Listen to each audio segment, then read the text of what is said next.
Mark సువార్త 15వ అధ్యాయం.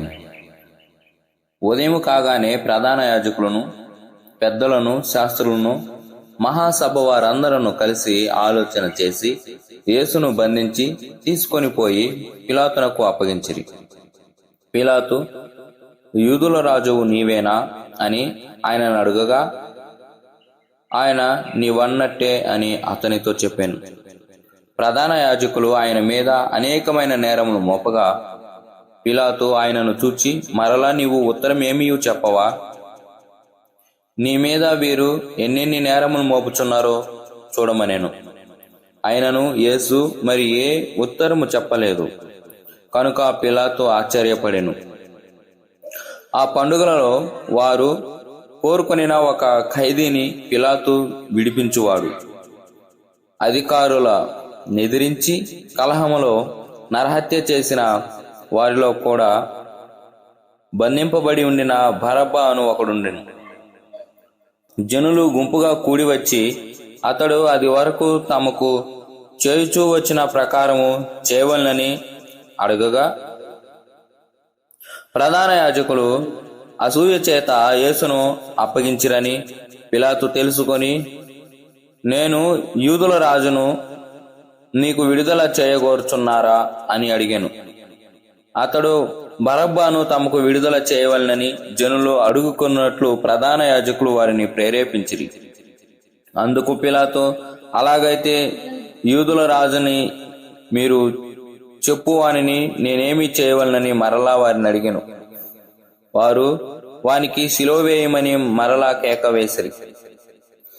అందుకు పిలాతు, ఎందుకు అతడే చెడు కార్యం చేసినని వారిని అడగగా, వారు వానిని శిలువ వేయమని మరి ఎక్కువగా కేకలు వేసిరి. పిలాతు జన సమూహమును సంతోషపెట్టుటకు మనసు గలవాడై వారికి బరబ్బాను విడుదల చేసి యేసును కొరడాలతో కొట్టించి శిలువ వేయమని అప్పగించెను. అంతటా సైనికులు ఆయనను ప్రేతోరియమను అధికార మందిరము లోపలికి తీసుకొని పోయి సైనికులందరినీ సమకూర్చుకొనిన తరువాత ఆయనకు ఊదారంగు వస్త్రము తొడిగించి ముండ్ల కిరీటమును ఆయన తల మీద పెట్టి, యూదుల రాజా నీకు శుభమని చెప్పి ఆయనకు వందనము చేయసాగిరి. మరియు రెల్లుతో ఆయనను తల మీద కొట్టి ఆయన మీద ఉమ్మివేసి మోకాల్లోని ఆయనకు నమస్కారం చేసిరి. వారు ఆయనను అపహసించిన తరువాత ఆయన మీద ఉన్న ఊదారంగు వస్త్రము తీసివేసి ఆయన బట్టలు ఆయనకు తొడిగించి ఆయనను శిలువ వేయుటకు తీసుకొని పోయిరి. కురేనీయుడైన సీమోనును ఒక పల్లెటూరి నుండి వచ్చి ఆ మార్గమున పోవుచుండగా ఆయన శిలువను మోయుటకు అతనిని బలవంతము చేసిరి. అతడు అలెక్సేంద్రుకును రూపుకును తండ్రి. వారు గొల్గొతా అనబడిన చోటకు ఆయనను తీసుకొని వచ్చిరి. గొల్గొతా అనగా కపాల స్థలమని అర్థము. అంతటా బోలమును కలిపిన ద్రాక్షారసము ఆయనకిచ్చిరి, కాని ఆయన దానిని పుచ్చుకొనలేదు. వారు ఆయనను సిలువ వేసి ఆయన వస్త్రముల భాగము ఎవనికి రావాలనో చీట్లు వేసి వాటిని పంచుకొనిరి. ఆయనను సిలువ వేసినప్పుడు పగలు 9 గంటలాయెను. మరియు యూదుల రాజైన యేసు అని ఆయన మీద మోపబడిన నేరమును రాసి పైగా నుంచిరి. మరియు కుడివైపున ఒకనిని, ఎడమవైపున ఒకనిని, 2 బందిపోటు దొంగలను ఆయనతో కూడా సిలువ వేసిరి.